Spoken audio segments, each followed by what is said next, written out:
The first sound wasn't her scream. It was the splash.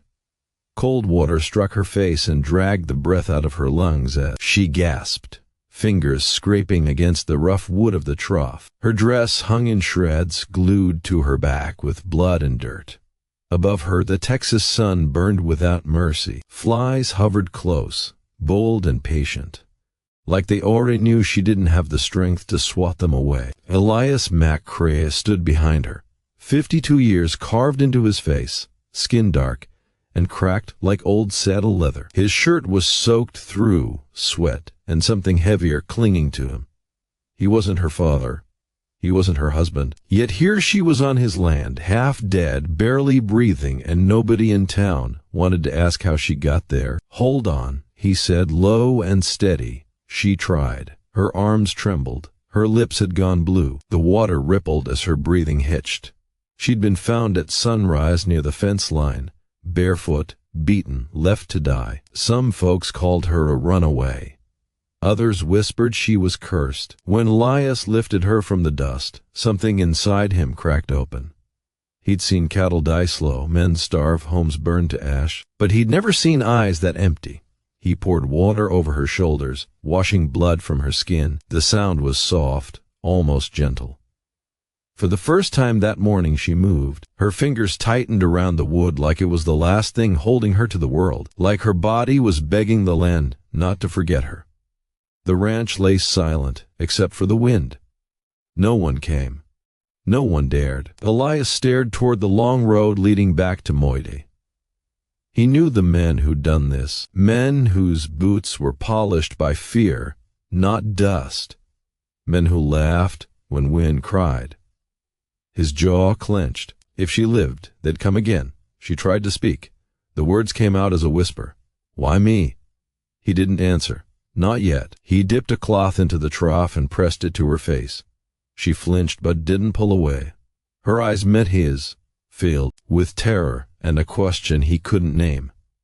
She was 25, maybe nameless, maybe forgotten already, but beneath the bruises and grime, Elias saw something that refused to die. The sun climbed higher, painting the plains gold. Her breathing slowed, steadied. The water in the trough turned red again and again. 3 times a day he cleaned her wounds, waiting for the fever to break, waiting for her to say her name, waiting for something to change. But right then, she was still shaking, still balanced between life and death, still unsure if kindness was just another lie. Elias carried her into the cabin once the heat became too much. Cedar smoke and horse sweat hung in the air. He laid her on the cot by the window where the light came in soft. She drifted in and out, murmuring words he couldn't catch. Maybe a prayer. Maybe a name. He held a tin cup to her lips. She flinched, then drank like someone who'd been thirsty her whole life. In daylight, the bruises looked worse, but she was alive. He told himself the same thing over and over. Morning to clean her wounds, afternoon to feed her, night to keep the fever away. On the 4th day, he forgot the midday meal. When he came running back with a bowl of soup, it spilled, burning his hand. "I'm sorry," he said, breathless. She smiled for the first time. "You remembered twice," she whispered. "That's more than anyone ever did." He wasn't a doctor, just a rancher with rough hands and a quiet house. Still, he touched her like the world might shatter if he wasn't careful. Outside, coyotes circled. Maybe they smelled blood, maybe guilt. Elias didn't care. He only cared that she opened her eyes again. When she did, they were green, sharp and soft all at once. "You're safe here," he said. Safe never lasts. He didn't argue. He just handed her water. By the second night she could sit up. The fever faded, but the silence grew heavy. "Why are you doing this?" she asked. "Because someone should have." She said nothing after that. Later, as the fire burned low, she whispered, half dream, half warning, "They'll come for me when the moon turns full." Elias froze. For the first time, he wondered who she really was.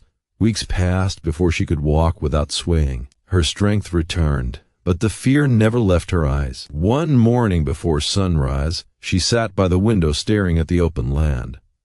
Elias poured coffee black and bitter. She sipped, winced, then smiled faintly. "You said they'd come," he said. "Who are they?" "Men from Moiti," she replied. "Men who don't take no." By noon, Elias saddled his horse. "Stay inside," he told her. "You'll get killed." "Maybe," he said, meeting her gaze, "but I won't let them take you." The ride to town felt longer than usual. Men watched him from the saloon porch like scavengers. He found the sheriff near the feed store. "You should have left her," the man said. "She belongs to Roar." "You don't own people," Elias answered. Roar stepped out, whiskey on his beard, smiling ugly. Elias didn't reach for his gun. "You come near my land again," he said calmly, "and you'll learn what real work feels like." Roar laughed, but his hand shook that night. Men rode out. Elias felt them before he saw them. He moved Clara to the cellar, checked every lock, filled the lanterns. The moon hung low and orange. 3 riders broke from the dark. Elias fired once, a warning. A second shot rang out from the barn. Old Jake. The men panicked when the hay caught fire. One fell. The others ran. At dawn, the sheriff called it an accident. Elias nodded. Clara ran to him, shaking. "They'll come back," she said. "Yes," he replied, voice steady. "But not today." The next morning, Elias told her, they were riding to Palo Duro Canyon. The land opened wide before them, cliffs glowing red and gold. The river cut through stone like a promise. "This place saved me once," he said. "Maybe it'll save you too." They stayed that summer. Morning with the horses, noon by the water, evening by the fire. Sometimes she asked about Jake. Elias just said he was watching from somewhere higher. One night she said, "I thought I was broken." "Broken things still shine," Elias replied, smiling. When fall came, they built a small cabin by the river. It wasn't much, but it was theirs. No fear, no chains. Years later, folks said that place became a refuge. Maybe it did. Maybe kindness echoes farther than violence ever could. So ask yourself, if you'd been riding that fence line, would you have stopped?